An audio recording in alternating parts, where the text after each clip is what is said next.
Bagaikan sayur tanpa garam adalah peribahasa yang dipakai untuk menggambarkan sesuatu yang tidak enak atau hambar. Setiap masakan akan terasa gurih dan nikmat ketika ditambahkan garam. Tapi hati-hati, kebanyakan mengonsumsi garam akan menimbulkan berbagai gangguan kesehatan.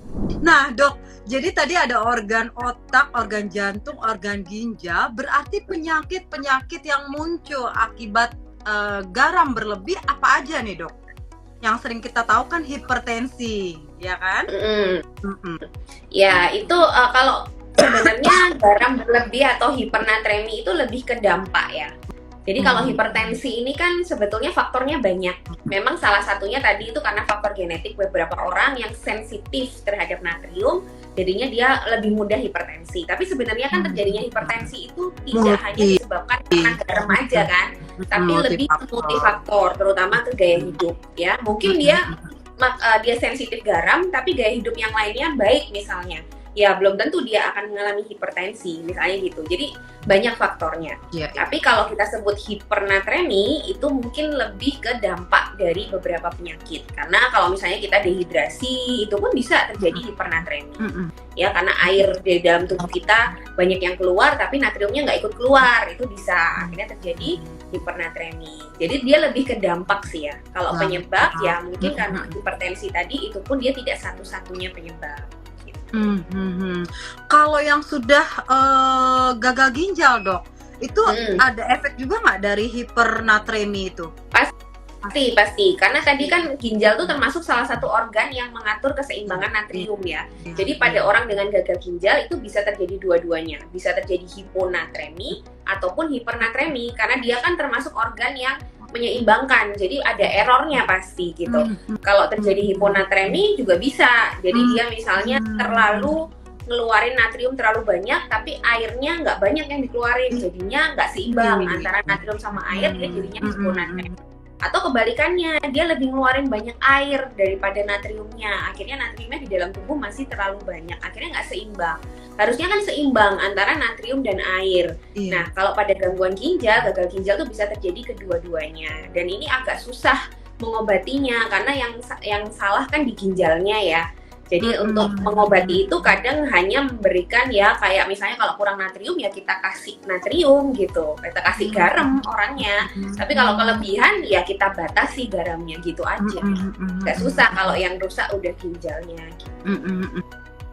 Jadi garam berlebih ini hipernatremi ya dok ya? Hipernatremi, oke. Nah dok, kalau penderita hipertensi yang paling banyak nih kasus penyakit yang kita orang awam juga darah tinggi itu udah umum banget gitu ya. Nah itu kenapa harus mengurangi garam? Mungkin tadi masih banyak yang belum paham yang natrium menarik air itu dok. Ya, jadi pada hipertensi itu kan tadi saya bilang banyak ya faktornya penyebab hipertensi. Nah, salah satunya itu memang natrium tadi, karena natrium itu sifatnya kan menarik air ya. Jadi menarik air, kalau misalnya volume di dalam pembuluh darah itu meningkat, maka tensi itu akan meningkat. Karena tekanan darah kita itu dipengaruhi oleh salah satunya volume darah. Nah, natrium ini berpengaruh pada volume darah. Kalau natrium itu berlebihan, dia bisa menarik air, di mana air akan menambah volume darah. Nah, itulah yang akhirnya dia berpengaruh pada terjadinya peningkatan tekanan darah. Nah, ini biasanya juga terjadi pada orang-orang yang punya genetik tadi. Jadi ada orang-orang tuh yang sensitif gitu loh terhadap natrium. Jadi misalnya konsumsi natrium itu segini gitu ya, untuk orang lain mungkin masih belum menyebabkan hipertensi, tapi untuk orang ini dengan konsumsi natrium yang sama dengan orang lain, dia udah bisa hipertensi duluan gitu lah ya. Jadi itu ada faktor genetik. Makanya pada orang-orang hipertensi, karena kita nggak bisa memetakan satu-satu mana yang sensitif garam sama enggak, akhirnya semua dibuat harus mengurangi konsumsi natrium gitu. Termasuk garam lah ya, jadi harus mengurangi konsumsi garam gitu. Kalau batasannya tadi orang normal 5 gram atau 2000 mg 2 gram natrium, berarti orang hipertensi lebih sedikit dari itu ya dok? Ya, jadi kalau orang hipertensi itu bisa dibilang separohnya ya, jadi garam tuh setengah sendok teh, Kalau garam itu bisa kurang dari 4 gram gitu ya. Kalau natrium kurang dari 1.500 miligram. Ya sekitar setengah sendok teh. Tapi jangan lupa natrium sodium nggak cuma di garam itu tadi. Yang biasanya memang pasien-pasien hipertensi itu kadang-kadang kalau pas ini ya curhat gitu, kok nggak, tensi saya kok masih tinggi terus gitu. Begitu ditanya-tanya, dia udah sih ngubah pola makan yang lain, dia udah bagus, dia juga udah olahraga. Tapi ternyata satu yang dia belum bisa kendalikan, yaitu konsumsi natrium atau sodium. Nah biasanya ini karena dia nggak paham, dia pikir saya udah ngurangi yang asin-asin tadi. Tapi ternyata dia masih makan kayak itu tadi kan, kecap, saus, itu dia masih makan. Nah kadang-kadang juga ini Mbak, petis, terasi ya, petis, terasi itu juga makanan-makanan yang tinggi natrium sodium. Jadi kadang dia nggak ngerti, dipikirnya pokoknya garam gitu ya, padahal nggak cuma garam. Nah itu akhirnya setelah mereka mengurangi itu baru bisa turun, karena kadang-kadang itu yang kayak tertuduhnya itu biasanya itu, karena banyak orang yang masih belum tahu sebetulnya yang mana sih natrium sodium itu gitu. Ya. Jadi orang-orang yang hipertensi itu memang kebanyakan tuh nggak tahu garam terselubungnya gitu ya. Setiap makan pasti harus ada kecap sedikit gitu loh biar sedep gitu. Dipikir itu manis, ternyata itu udah mengandung tadi sodium atau natrium. Nggak harus kecap asin ya, kecap manis pun isinya natrium sodiumnya cukup banyak. Kalau nggak salah tuh tiap 14 mili itu ada 400 miligram sodium. Lumayan banyak. Iya, 14 cukup mili tinggi. sedikit loh. Iya. Saya juga kemarin tuh baru ngeh karena mau ngomongin garam ini. Saya cek di kecap manis ternyata, waduh. Iya, benar. Oke. Nah, Dok, untuk ini kan kebanyakan orang awam taunya kalau garam tuh ngomonginnya ke penyakit hipertensi. Kita bahas sedikit yang penderita hipertensi nih Dok. Kalau misalnya dia tadi udah diet garam, diet rendah garam tadi, ternyata wah ini toh masalahnya, saya tuh berarti makan nggak usah pakai kecap lagi, nggak usah nyemil-nyemil lagi, udah teliti lah gitu ya, udah teliti. Nah tekanan darahnya ternyata memang jadi normal gitu. Boleh nggak Dok penderita hipertensi stop obatnya yang dari dokter? Ya, jadi ini pertanyaan sejuta umat gitu ya. Jadi sebenarnya teman-teman hipertensi yang menderita hipertensi, mau saudaranya, ayah ibunya atau apa, sebenarnya jangan menyerah ya. Banyak yang bisa akhirnya itu nggak minum obat lagi gitu, tapi memang butuh effort ya. Nah, effortnya itu terutama memang adalah mengubah gaya hidup. Nah, mengubah gaya hidup itu yang susah. Pertama, ngubah pola makan ya, itu aja udah susah menurut saya ya, karena pola makan yang sehat untuk orang hipertensi itu dia harus tinggi sayur dan buah, dia harus ngurangin gorengan ya kan, dia harus ngurangi makanan-makanan berlemak, terus habis itu dia harus ngurangi makanan berpenyedap, di mana makanan berpenyedap itu juga pasti enak gitu. Jadi makanan enak itu memang harus dikurangi. Cukup makanan yang, jadi jangan makanan yang enak banget aja gitu kan ya. Nah itu, jadi mengurangi makanan itu. Terus dia udah olahraga misalnya, ya kan? Nah nanti untuk obat itu sebetulnya tinggal didiskusikan dengan dokter ya. Kalau memang pola hidup atau gaya hidupnya itu sudah berubah dan konsisten berubah, itu sebenarnya bisa diturunin pelan-pelan obatnya, tapi nggak boleh di stop tiba-tiba ya, itu bahaya banget. Kalau di stop tiba-tiba, tensi itu akan dengan mudah naik. Nah itu akan sangat berbahaya, bisa serangan stroke, bisa serangan jantung ya, jadi nggak boleh di stop sendiri. Konsultasikan dengan dokter, tapi jangan putus asa, karena sebenarnya bisa nurunin pelan-pelan sampai akhirnya nanti nggak minum sama sekali dan mengandalkan gaya hidup, itu bisa banget. Kecuali hipertensi yang memang ada penyebab lain ya. Jadi catatannya itu, penyebab lain itu misalnya ada gagal ginjal. Kalau udah gagal ginjal susah dia lepas obat, karena ini udah ada penyebab lainnya ya. Tapi kalau belum ada penyebab lainnya, murni hipertensi karena gaya hidup, ini sebetulnya sangat bisa untuk lepas obat asalkan gaya hidupnya dibenahi. Dan gaya hidup pada orang hipertensi itu nggak cuma makan sama olahraga. Kadang-kadang apa tuh yang bikin lagi? suka begadang, Mbak. Nah, itu kadang-kadang nggak tahu ya suka begadangnya itu memang sengaja atau memang nggak sengaja. Nggak sengaja tuh misalnya punya anak kecil ya, atau memang punya kerjaan yang menuntut deadline yang terlalu ini ya, jadi malam-malam dia harus begadang. Nah, itu juga penyebab tensi susah turun, karena harusnya pada saat kita tidur tensi kita itu turun sekitar 10%. Kalau kita nggak tidur, tensi itu jadi nggak turun, akhirnya pola tensinya tuh jadi tinggi terus dan tidak ada hormon rileksnya yang keluar gitu kan. Nah pola hidup itu yang susah sebenarnya, karena kan banyak ya, apalagi stres. Nah, orang-orang yang belum bisa mengelola stres dengan baik itu juga biasanya tensinya susah diturunin. Jadi belum tentu dia bisa lepas obat. Misalnya orang-orang yang mudah cemas, orang-orang yang punya gangguan ansietas berlebihan. Nah, itu susah banget lepas obat karena mengatasi kecemasannya aja udah susah banget. Nah, kalau kecemasannya bisa diatasi dengan baik, biasanya dia bisa lepas obat hipertensinya, gitu.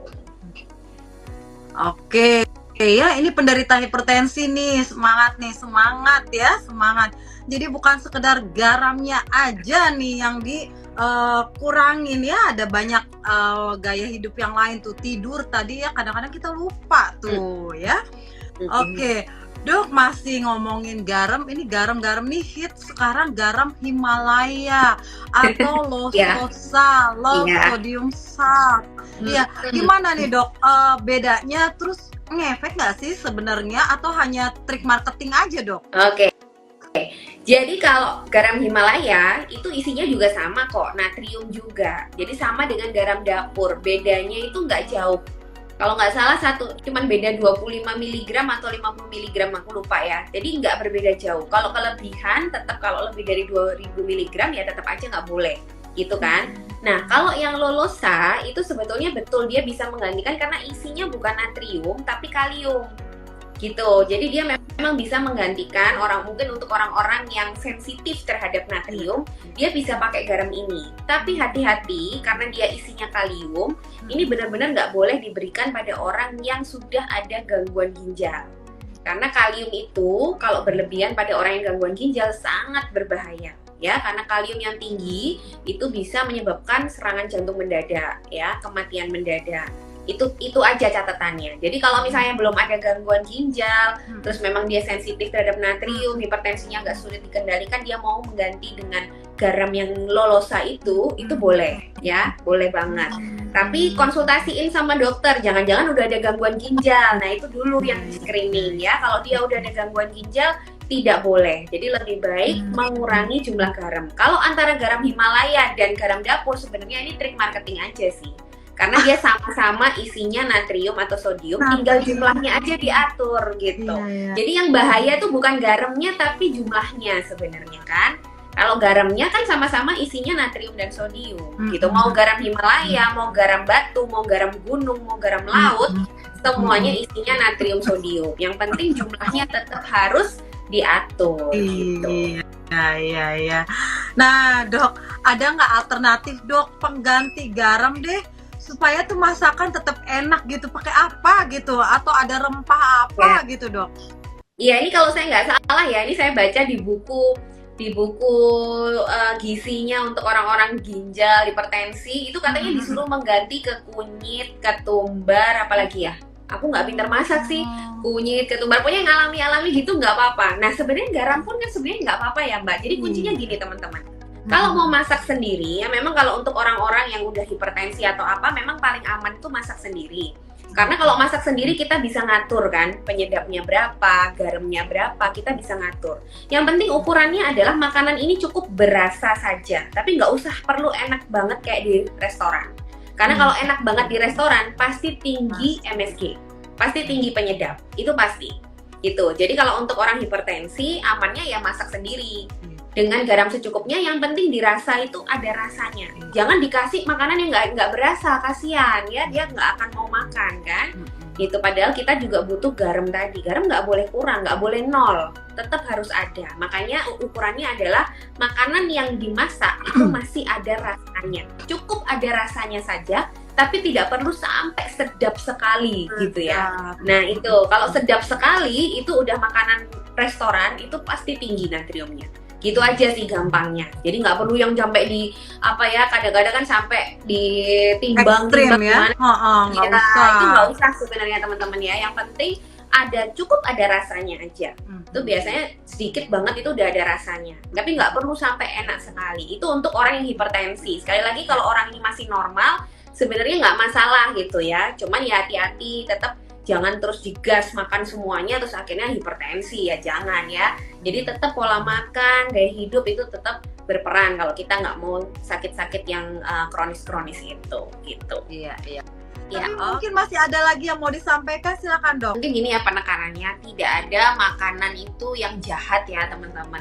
Yang bikin jahat itu kalau jumlahnya berlebihan. Intinya itu ya, karena sebenarnya semuanya itu kan makanan, komposisi makanan itu udah ada istilahnya pedomannya, rekomendasinya, berapa sih yang dibutuhkan. Nah, kalau bisa kita ikut pedoman itu, meskipun susah ya kalau kita nggak ngitung secara detail, tapi pada prinsipnya ya udah, sesuatu yang berlebihan tuh pasti jelek gitu aja ya. Jadi kalau untuk garam kayak tadi itu saya katakan, kalau memang mau garam itu normal-normal aja ya jangan sering-sering makan makanan yang enak banget gitu ya, karena kalau makanan yang enak banget itu pasti lebih garamnya, lebih natriumnya gitu aja sih. Tapi kalau masa sih tiap hari mau makan makanan restoran kan enggak ya gitu. Jadi ya udah sekali-kali nggak apa-apa. Kayak tadi kalau selama masih sehat tubuh kita tuh bisa kok normalin lagi, kecuali yang udah hipertensi. Nah, yang udah hipertensi harus hati-hati dan memang harus ngitung benar-benar.